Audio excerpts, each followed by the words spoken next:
और इन चीज़ से हार जाते हैं कि मेरा कुछ होगा ही नहीं, चलो हम बैक मार लेते हैं, कुछ ना कुछ दूसरा कोई देखे, दूसरा काम देखते हैं। लेकिन आज हम इनसे बात करने वाले हैं क्योंकि उन छात्रों के लिए, क्योंकि आज इनसे देखकर वो सीखेंगे और जो हार मान गए हैं शायद वो हार नहीं, क्योंकि फिर से दोबारा प्रयास करेंगे।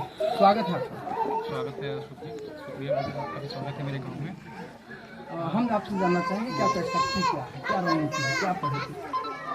पहले तो मैं शुरू करूँगा कि जो आपने सवाल पूछा कि बहुत बार लोग कुछ तकलीफ के कारण, कुछ आर्थिक स्थिति के कारण अपनी पढ़ाई छोड़ देते हैं या फिर वापस आ जाते हैं या फिर असफलता के कारण पढ़ाई को बीच में ही छोड़ देते हैं, वो प्रयास को छोड़ देते हैं। तो मेरा यही आप लोगों से निवेदन रहेगा कि जिस तरह से मोहम्मद सल्लल्लाहु अलैहि वसल्लम मक्का में थे, तकलीफ आई तो मदीना गए, अपने आप को थोड़ा मजबूत किया तो वापस आए।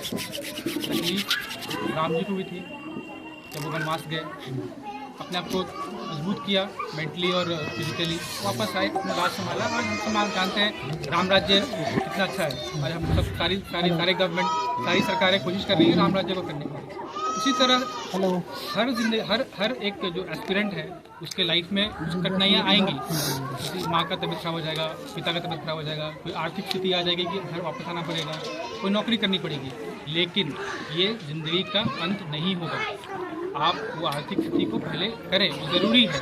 उसको करने के बाद थोड़ा टाइम निकालें और पढ़ाई को जारी रखें, क्योंकि सफलता उसी को आती है जो लगा रहता है निरंतर, और निरंतर लगे रहना बहुत ज़रूरी है। मेरे भी ज़िंदगी में शादी हो गई, बच्चा हो गया, बट देन पहले मेरा नियत था मैं तैयारी करूँगा, तभी लोग जुड़ते हैं, सपोर्ट करते हैं। उसी तरह अगर आप में नियत है, अगर आप आर्थिक स्थिति है, आप घर का है, तो मुझे मेरा मानना ये है, बिल्कुल विश्वास करिए, वो जो माँ जो बेड पे लेटी हुई है, बीमार है, वही आपको बोलेगी बेटा तू जा पढ़ाई कर, तू छोड़ मैं कर लूँगी।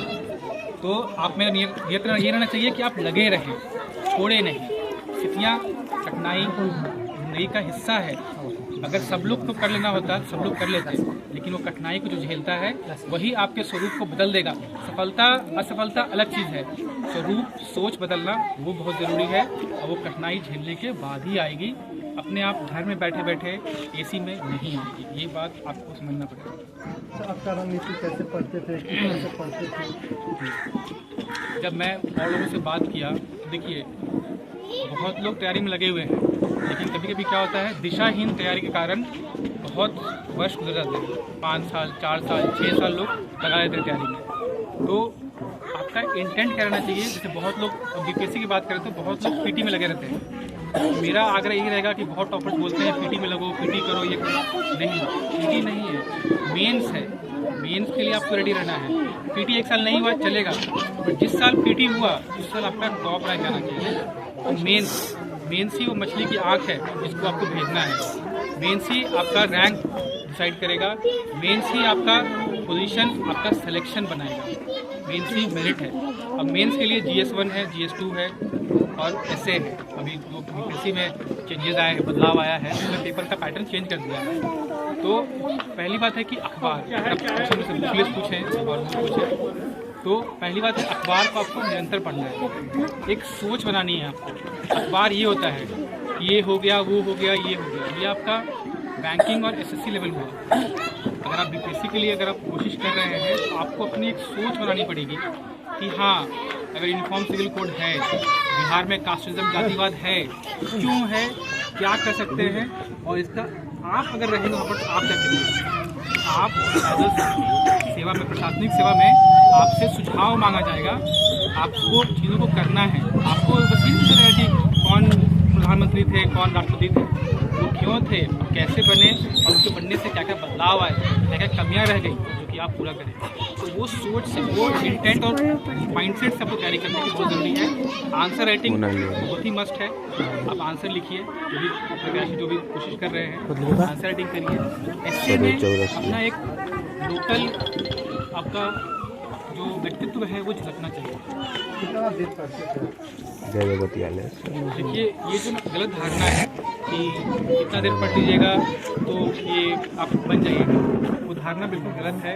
ये कोई खाना पकाना नहीं है कि उतना देर चढ़ा दिए और अगन पे और सीटी आ जाएगा। तो ये बात समझना बहुत ज़रूरी है। आजकल यूट्यूब में क्या हो गया है, लोग बहुत चकाचौंध कर दिए हैं चीज़ों को।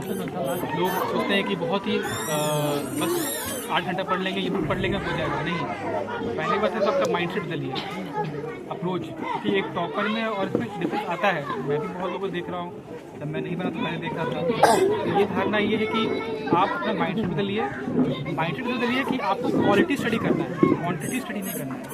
क्वालिटी स्टडी मतलब कि आपको सही तरीके से पढ़ना है, ना कि ज़्यादा घंटे पढ़ना है। दोनों में अंतर है। और लास्ट में जब एग्जाम में बैठिएगा अपना, तो आपका सोचने का टाइम नहीं वहाँ पर, आप बैठे हैं या फिर रुके हैं, जो आपके अंदर बसा हुआ है ना वही बाहर आएगा। वो टाइम बहुत कम समय में बहुत सारे आंसर लिखने होते हैं, और उस टाइम जो आपके मन में है, अगर आप जातिवाद में विश्वास रखते हैं तो वहाँ जातिवाद झलकेगा आंसर में। अगर आप किसी चीज़ से समानता नहीं रखते हैं तो झलकेगा, और वही मार्क्स में आपका ट्रांसलेट होगा। और सफलता के लिए वही आपका, आपके कहने का मतलब रखना नहीं है, समझना है। देर सही दुरुस्त सही। अच्छा, बहुत सारे लोग जो है जो बच्चे के यूपी का सवाल की पढ़ाई करते हैं, आप कैसे करते हैं? जी, मैंने कोई कोचिंग नहीं की कहीं से भी, मैंने खुद से पढ़ाई किया। लेकिन ये तो बोलना बहुत आसान है, मैंने खुद से पढ़ाई किया, भाई मेरा फर्स्ट टाइम में हो गया, बट ये बहुत लोग गुमराह कर देगा। तो मैंने पहले से काफ़ी अच्छा पढ़ाई किया है। 10th में मेरे 90% थे, 12th में 92% थे। अब मैंने कोशिश की है कि हर जगह जहाँ आप जिस क्लास में हैं, कुछ लोग बोलते हैं कि सर मैं अभी 12th कर रहा हूँ, मुझे भी बीपीएससी करना है, सर मैं अभी ग्रेजुएशन में हूँ, मुझे बीपीएससी करना है। तो बोलते हैं मैं सर मैं अभी 8th क्लास में हूँ, मुझे बीपीएससी करना है। करिए, बट उसका तरीका यही है कि 8th की किताबें ढंग से पढ़िए, आप 10th में 10th का किताब ढंग से पढ़िए, 12th का किताब ढंग से पढ़िए। आपको पढ़ना आना चाहिए। पढ़ना आने का मतलब है कि कोई किताब मिले आपको उसको समझना आना चाहिए, सिटिंग होना चाहिए, आपको 3 घंटे 4 घंटे बैठना आना चाहिए। क्योंकि आप 3 घंटे बैठ गए, आप 3 घंटे पढ़ाई नहीं करते हैं, 3 घंटे बैठ करके आप सिर्फ 1 से 1.5 घंटे ही पढ़ाई करते हैं। जो पढ़ाई करते बच्चे वो समझ पाएंगे बात को कि आप 3 घंटे बैठ कर 3 घंटे पढ़ाई नहीं होती, दिमाग घूमते रहता है। आप योगा करिए, नमाज़ पढ़िए, उससे क्या होगा, आपको अपने ऊपर एक कंट्रोल कर सकते हैं अपने दिमाग को, आप सही चीज़ों में दिमाग लगा सकते हैं। लेकिन आपका आवाज़ नहीं आ रहा है, आपका आवाज़ नहीं आ रहा है। आपके गांव में बहुत सारे लोग हम देखते थे कि चालू करते हैं, हम ऐसा आपके लाइफ में? देखिए वो है बहुत ही उसका कटु शब्द है, कितने भूखे हज़ार हाथ से चला बंधा। देखिए जैसे कोई उठता है, क्रिया भी उठती है, क्यों कर रहा है, क्यों पढ़ा रहे हो, क्यों पढ़ रहे हो, शादी कर रहे हो, बच्चियाँ हैं,